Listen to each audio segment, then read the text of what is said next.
Society is plagued with religious conflict. Throughout history, religion has never failed to fuel war, foster prejudice, and claim lives. Although religion provides spiritual and moral support, it is bled into the political and militaristic portions of our lives. Religion is perfectly acceptable in its particular temple, but the moment it crosses other people's lines and invades their comfort zone, it will become an issue. However, we as a people, both religious and secular, should apply the moral codes from religions to our lives in order for society to succeed. This presentation will explore the conflict created by differing beliefs, how we should go about accommodating foreign religions, and whether or not religious conviction drives people to peace or conflict. We all know religion advocates peace and unity, but on the other hand, it divides people, sometimes aggressively, into groups. So the question of whether or not religion is more beneficial than destructive cannot be avoided. The total number of deaths estimated to lie at the feet of Christianity is approximately 17 million. This number includes the death counts of ancient wars, the Crusades, the Inquisitions, various European wars during the Middle Ages, and witchcraft trials. However, religion has been unfairly blamed for many deaths and disturbances, while Hitler and Stalin murdered millions in their attempt to create a world without religion. So, in order to fully contemplate the wide spectrum that this question covers, we must first understand the history of religion. Today, most religions encourage kindness and harmony. In churches, temples, and mosques, they preach about the dangers of sin and following the path of righteousness. Unfortunately, there is a small percentage that acts out the will of their deity or deities in more malevolent manners, such as the Al-Qaeda or the KKK, etc., etc. These tiny percentages are what give religion a bad name and leave the prejudice to fester. Polls taken after 9/11 show that a majority of Americans are in support of racial profiling of Arabs and of requiring them to carry special identification cards. If anything linked to a religion is responsible for terrorism or organized killing, it is people's ignorance of their religion, which allows the not-so-nice extremists to have influence over others.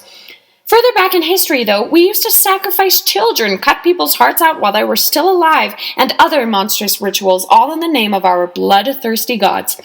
The violence has died down since then, but war, discrimination, and prejudice are still results of religious teachings. So what was the point then? What exactly was the goal that Jesus Christ had in mind for humanity? What lesson was there in Siddhartha starving himself? I believe it was curiosity and self-improvement that drove these figures.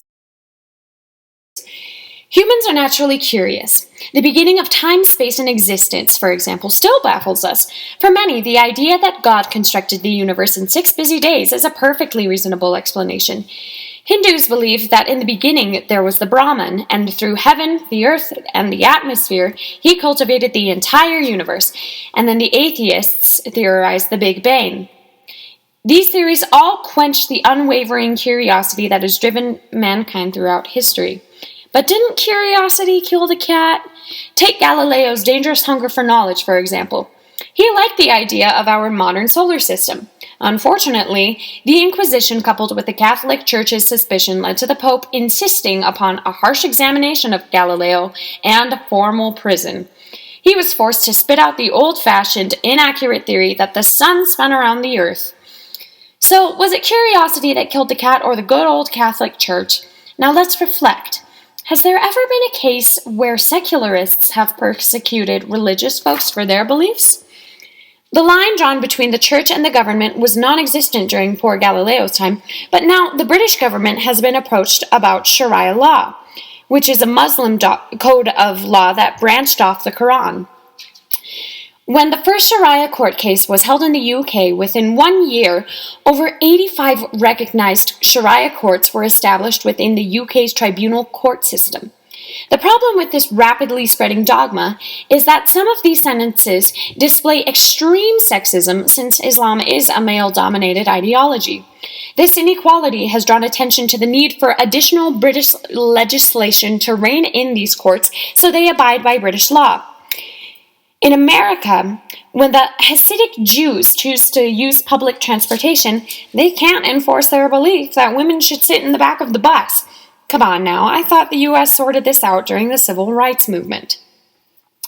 President Obama said himself that America is no longer a Christian nation, which in my opinion is not necessarily a bad thing.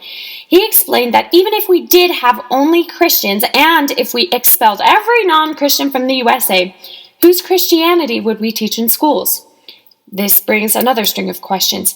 Whose version of Christianity is the most moral? Whose religion is the most wholesome and virtuous? Who gets to define what is moral and immoral?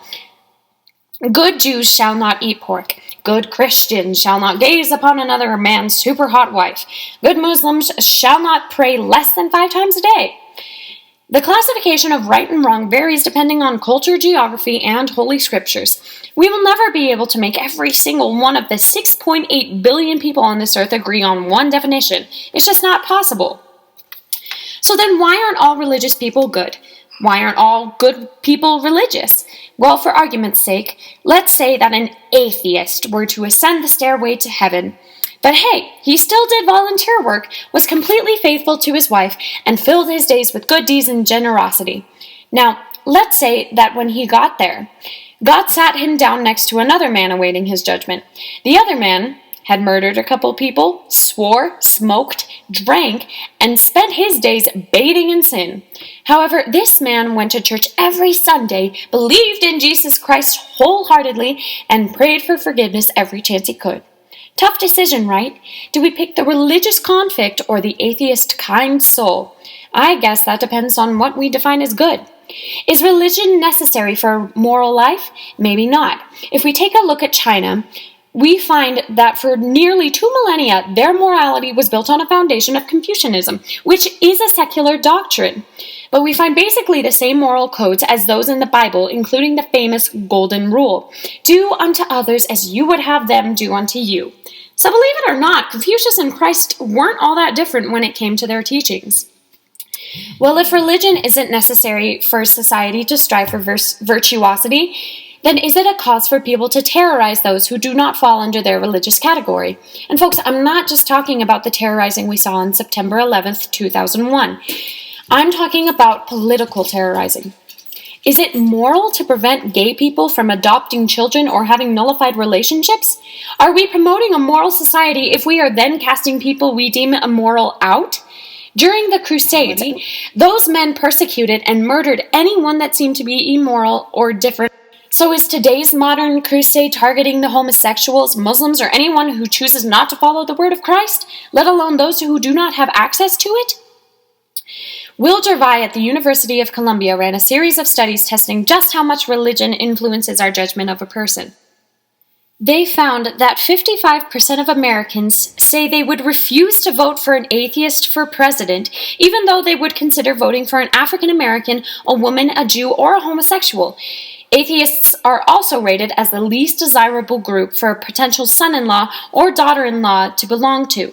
It is clear that Americans find it more socially acceptable to express prejudice against atheists than against other groups. I think ultimately it is our responsibility to make our own decisions, whether you believe you are carrying out the will of God or not.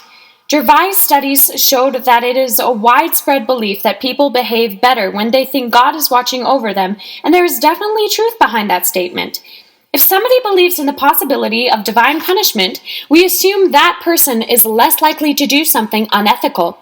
For all of us, the common goal is to be the best version of ourselves possible, and for some, a set of private eyes does the trick. But it is imperative that we develop those essential inner resources such as generosity, kindness, and reason to fall back on when our religion seems a little extreme.